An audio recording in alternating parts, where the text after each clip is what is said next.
My name is Ashley, 26 female, and I have done something that has made my mom, Candace, 52 female, refuse to come to my wedding. Don't judge me before you read my story. My childhood was far from normal, and even now I carry the weight of it with me every day. I never knew my dad. He left us when I was just 2 years old. I don't have any memories of him, just the stories my mom would tell and the ones she chose not to. My older sister Samantha was 5 at the time. Mom always hinted that things were better before I came along. She'd often say things like, "It was easier when it was just me and Sam," or "We had such a good routine before you were born." I don't think she ever realized how much those words cut me, even as a kid.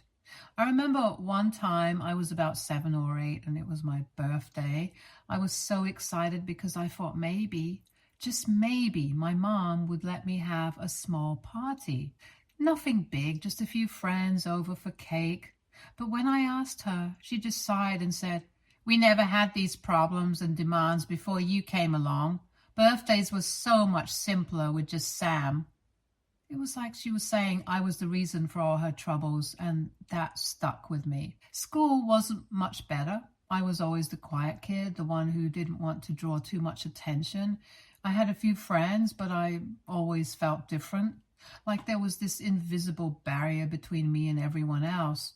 I think a part of me always wondered if they would leave too, just like my dad did, or if they thought I was the problem like my mom seemed to think. I remember this one particular day in middle school. I had worked really hard on a science project and was so proud of it. I brought it home hoping to show it off to my mom. She barely glanced at it and said, "I never had to help Sam with these things." She was so independent. It was like no matter what I did, it was never enough. Sam was the golden child, and I was just the one who complicated things. The worst part was that I couldn't even turn to Sam for support. She was always busy, always the perfect student, and always seemed to be Mom's favorite. I remember one Christmas, Sam got this beautiful necklace that she had wanted for months. I got a book about how to improve my grades. I wasn't a bad student, but I guess I wasn't good enough. Mom made sure I knew that. We were a poor family by all means. My mom worked as a waitress at a restaurant nearby and barely made enough to put food on the table. My sister Samantha and I had to work part-time to help the family out. I started helping out as soon as I was old enough. My first job was at a local grocery store where I would bag groceries and stock shelves. It wasn't glamorous, but it was money that helped us get by. Sam, being the smart and driven one, took on tutoring gigs and worked at a library. Despite our financial struggles, Sam managed to secure a scholarship to a good college. She was always the smart one, and I was so proud of her for making it. But after she left for college, things changed. She barely made any contact with us, only coming home during the holidays or spring break. It was like she had moved on to a new life and we were just a part of her past she wanted to forget. It hurt, but I tried to understand. She was making a better life for herself and maybe she didn't want to be reminded of the tough times. At home, things didn't get easier. Without Sam around, it was just me and Mom. And the pressure to make ends meet was even greater. I started working more hours, picking up shifts wherever I could. I remember one winter when our heating broke down. We couldn't afford to fix it, so we bundled up in layers and used space heaters in the living room. Mom would always apologize, saying she wished she could do more for us. It broke my heart to see her so stressed and sad, feeling like she had failed us. I remember one night when I was 16, I had come home from a long shift at the grocery store. Mom was sitting at the kitchen table staring at a stack of bills. She looked up at me with tears in her eyes and said, "I'm sorry, Ashley. I wish things were different." I hugged her and told her it was okay, but inside I felt the weight of our struggles more than ever. School was tough too. I was never as smart as Sam, and I struggled with my classes. I would stay up late trying to finish my homework, but no matter how hard I tried, my grades never seemed to improve. Teachers would compare me to Sam, saying things like, "Your sister did so well in this class. I'm sure you can do it too." It was like they expected me to live up to her achievements, but I felt like I was constantly falling short. I didn't have a lot of friends. I was always too busy working or studying to hang out. Sometimes I would hear about parties or get-togethers from the kids at school, but I never got invited. It made me feel like an outsider, like I didn't belong anywhere. I remember one time a girl in my class asked me if I wanted to go to the movies with her and a group of friends. I was so excited and said yes. But when the day came, I had to cancel because Mom needed me to work an extra shift to cover a bill. I never got invited out again after that. When Sam came home for the holidays, it was like she was a stranger. She would talk about her new friends and all the exciting things she was doing at college. I would sit there, listening, feeling like I was from a different world. She didn't seem interested in what was happening at home, and she never asked how we were doing.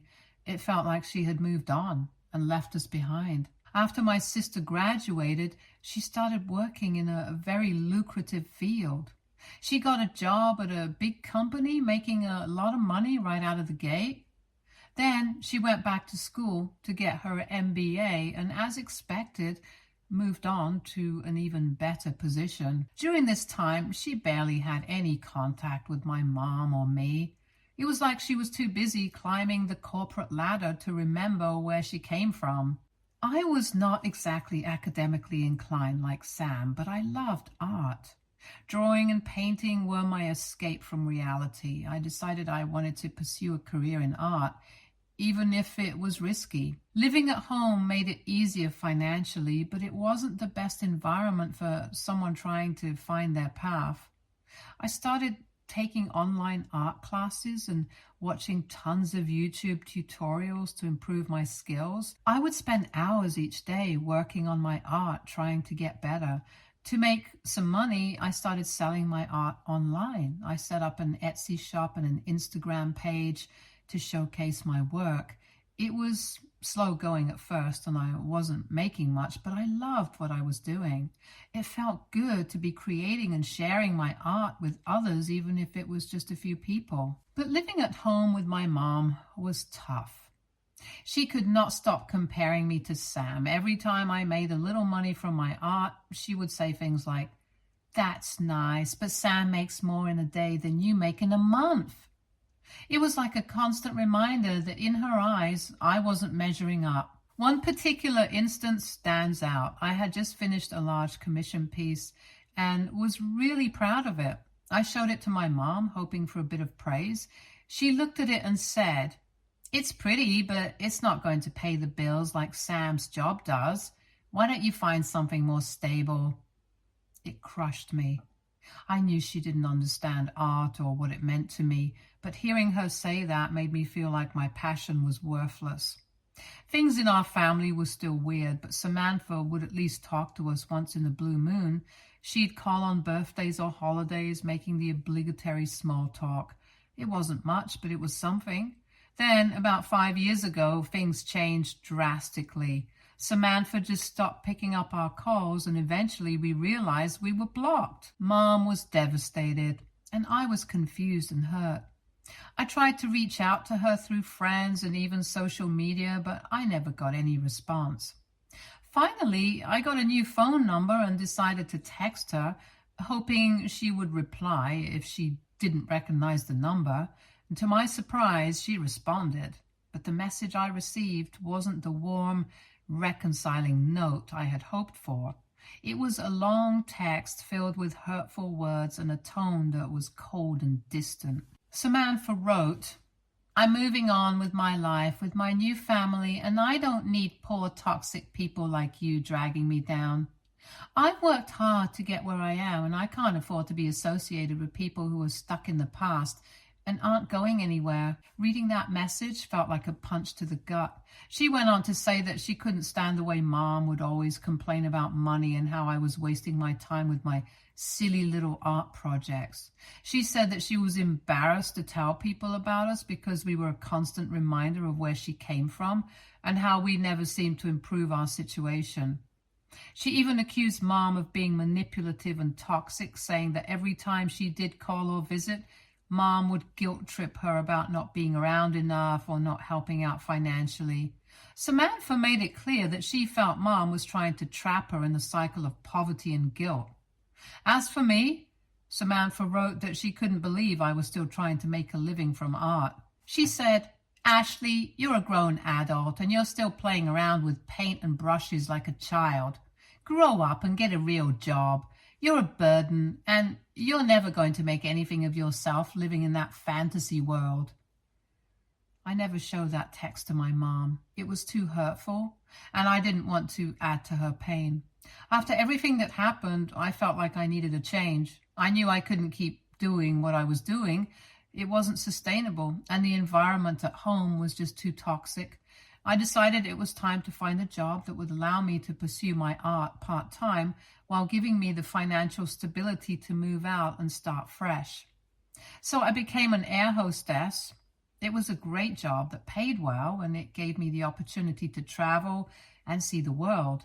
I loved meeting new people and experiencing different cultures. The best part was that it gave me enough income to finally move out of my mom's house and get my own place. It felt like a huge step towards independence and healing. I found a cozy apartment not too far from where I grew up, and it felt amazing to have my own space. This is also where I met my lovely fiancé, Joshua, 31, male. He was my neighbor, living just a few doors down from me.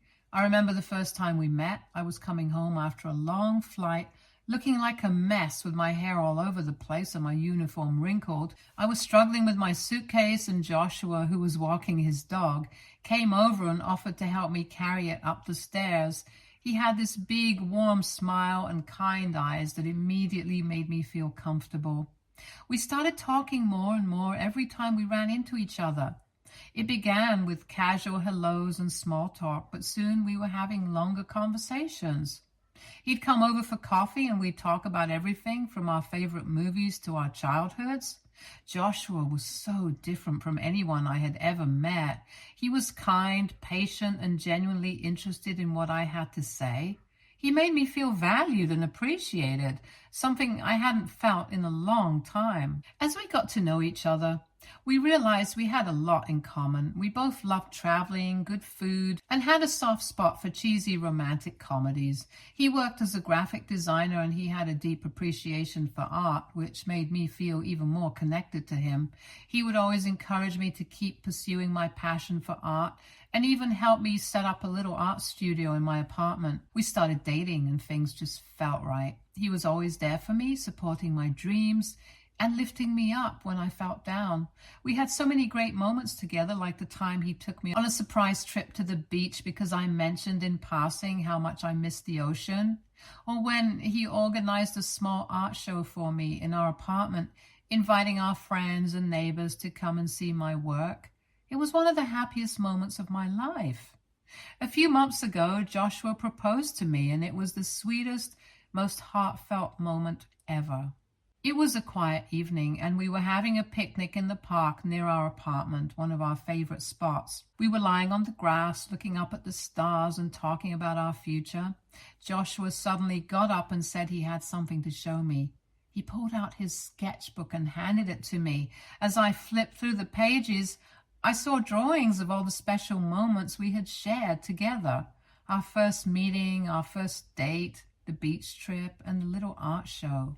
The last page had a drawing of him down on one knee holding a ring and the words, "Will you marry me?" written in big, bold letters. I looked up, and there he was on one knee holding a beautiful ring. I was so overwhelmed with emotion that I started crying. Through my tears, I managed to say yes, and we hugged each other tightly. It was such a beautiful, intimate proposal, and it perfectly captured who we are as a couple. When I told my mom about the engagement, She congratulated me and said, "Finally, I was worried you would end up an old maid." I couldn't help but roll my eyes. What does that even mean? I'm just 26 years old. It was like she couldn't just be happy for me without throwing a little dig. Anyway, after the initial congratulations, she asked me if I was thinking about inviting Samantha to the wedding. I was shocked. I asked her, why would I invite Sam, considering I hadn't even talked to her in years? Mom said that Samantha was still my sister and that I should have her at the wedding. She went on about how this could be a way for us to let go of our differences and start fresh. But honestly, I had no interest in doing this. The wounds from Sam's hurtful message were still fresh, and I couldn't imagine having her there in such an important day. I told my mom that I had no interest in reopening old wounds and that I was focused on moving forward with my life, not dragging the past into my future. I thought everything was sorted out for my wedding until the rehearsal dinner when I saw Samantha walk in. I was shocked and couldn't believe my eyes. There she was, looking completely at ease as if she belonged there. My heart was pounding and my mind was racing with a mix of emotions, anger, confusion, and a hint of betrayal. I didn't know what to think or feel. I went straight to my room and demanded to know what Samantha was doing here. Mom looked a bit taken aback and said, "I reached out to Samantha and told her you were getting married. She said she was more than happy to come and celebrate with us." I was furious.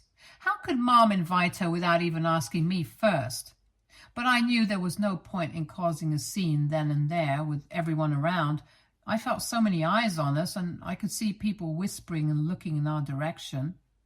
I tried to stay calm, but I was seething inside. I couldn't understand why Samantha would want to be here after everything she'd said and done. She had blocked me out of her life for years without any explanation, and then sent me that hurtful message when I tried to reach out to her.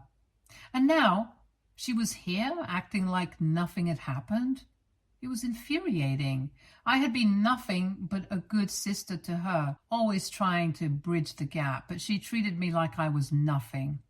I couldn't shake the memory of that message. I had never told anyone about it, not even Joshua. I had kept it to myself, trying to process the pain and betrayal alone. Now, seeing her here brought all those feelings rushing back. It was like a wound that had started to heal was suddenly ripped open again. So when it was time to give the toast, I started by thanking Joshua for being in my life. I talked about how much he meant to me, how he had been my rock through thick and thin, and how grateful I was to be starting this new chapter with him. Everyone smiled and clapped, and it felt like a warm, supportive moment.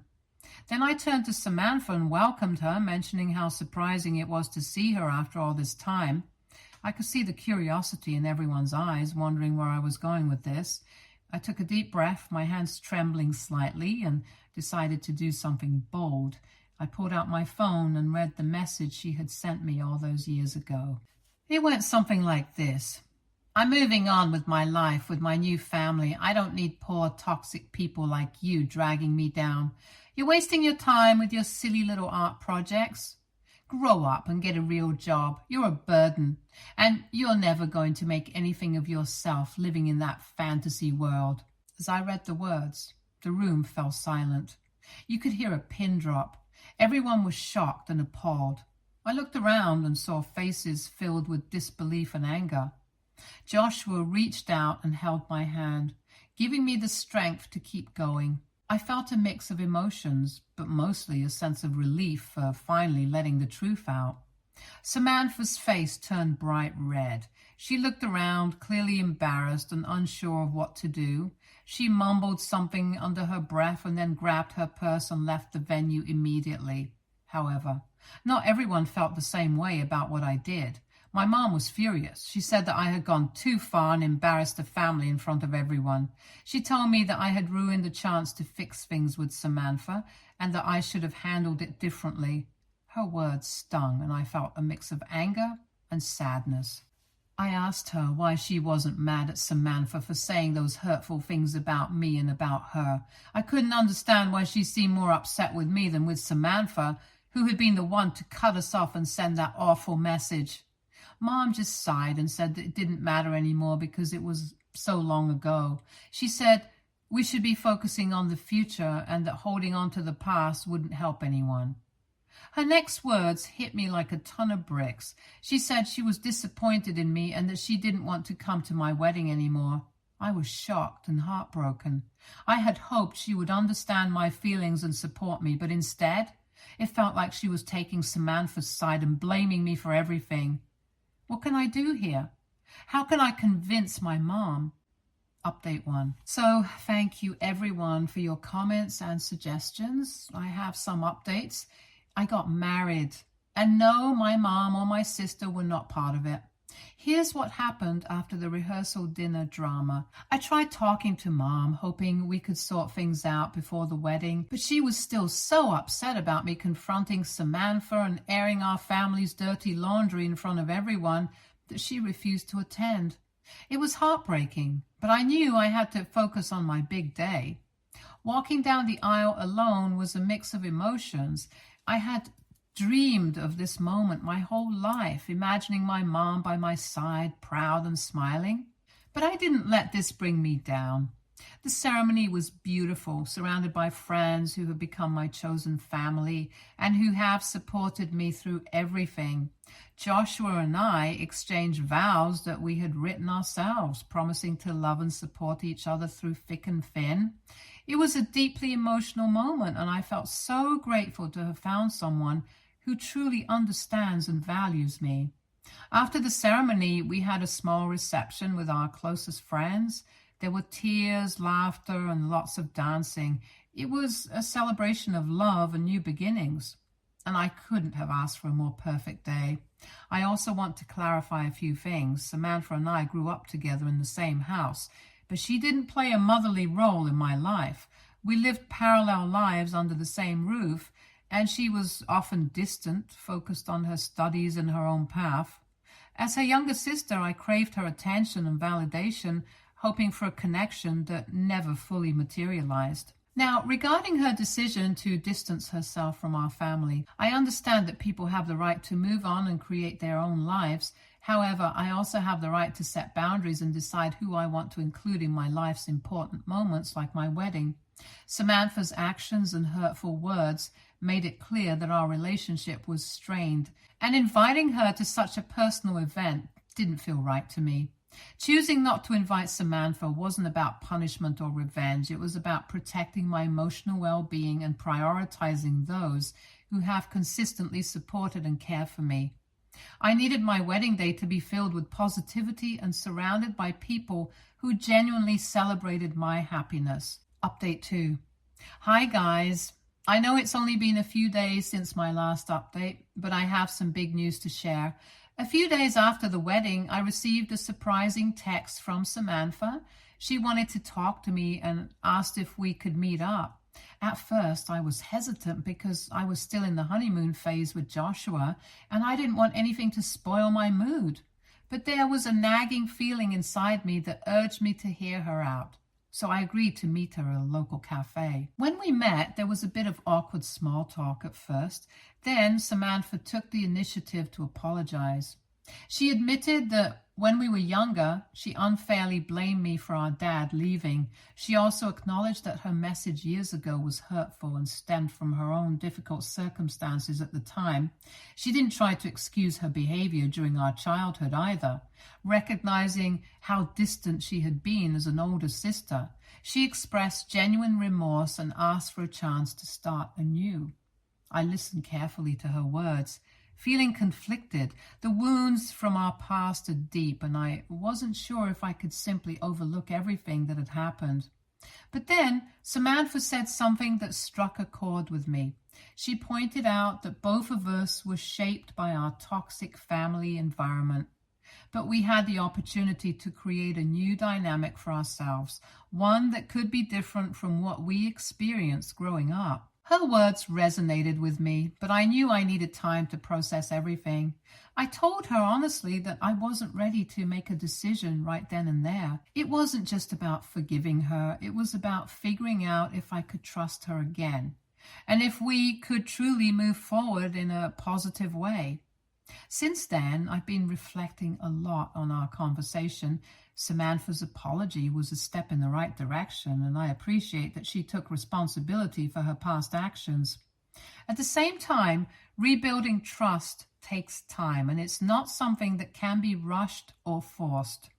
Joshua has been incredibly supportive throughout this. He encouraged me to listen to Samantha and consider what's best for my own healing and future happiness. He reminded me that forgiveness doesn't mean forgetting or pretending the past didn't happen. It's about finding peace for myself. Hello, everyone. I have some exciting updates to share with you all. After returning from my honeymoon, I couldn't stop thinking about the conversation I had with Samantha. I was really grappling with whether or not to give her another chance. To help me decide, I took a small step. I sent her a friend request on Instagram now that she had unblocked me. As I scrolled through Samantha's Instagram trying to get a sense of her life, I came across a photo of her at Niagara Falls. It was posted last year in July. That caught my attention because I distinctly remembered my mom also visiting Niagara Falls around that time. Curious, I checked my mom's Instagram and scrolled down until I found a picture from her trip. To my surprise, it was taken in the same month. Seeing this coincidence made alarm bells go off in my head. It made me wonder if Samantha and Mom might have actually crossed paths during their trips. It seemed unlikely that they would travel to the same place at the same time without some kind of coordination or reason. This discovery added another layer of intrigue to the situation. I started to think about what this could mean. Could Samantha and Mom have met up without telling me?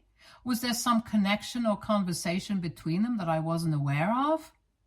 It raised so many questions, and I felt a mix of curiosity and apprehension. Part of me wanted to reach out to Samantha and ask her directly about the trip. I wanted to know if she had seen Mom or if they had talked, but at the same time I hesitated. I didn't want to come across as suspicious or accusatory. Our tentative truce was already fragile, and I didn't want to jeopardize it by jumping to conclusions. So I video called my mom right away and confronted her about it. I asked her straight up if she and Samantha had met before the rehearsal dinner. At first, she tried to deny it, but when I pointed out the evidence, those Instagram posts, it was undeniable. She finally admitted that they had been in contact for the past 2 years and had even met up. Hearing this shattered me. I felt this mix of hurt and betrayal because I had trusted my mom to be honest with me. I asked her why she hadn't told me about Samantha being ready to see me yet. That answer made me even angrier. In the heat of the moment, I told her to pass on the message to Samantha and not to contact me again. Then, without giving it much thought, I blocked Samantha immediately. As for my mom, I'm considering blocking her too. Right now, I'm just feeling so overwhelmed with sadness and anger. It feels like everything I believe about my family has been turned upside down. Trust, which is supposed to be the foundation of any relationship, feels completely shattered right now. I don't know where to go from here. Part of me wants to shut myself off from them completely and just focus on healing from this betrayal. If anyone has been through something similar or has any insights on how to navigate feelings of betrayal and trust issues within a family, I would really appreciate your thoughts. I feel like I'm at a crossroads and I could use some guidance as I navigate this challenging chapter in my life. Thank you all for listening and for being here for me. It means more than you know. Stay tuned for more stories from Argo Relationships.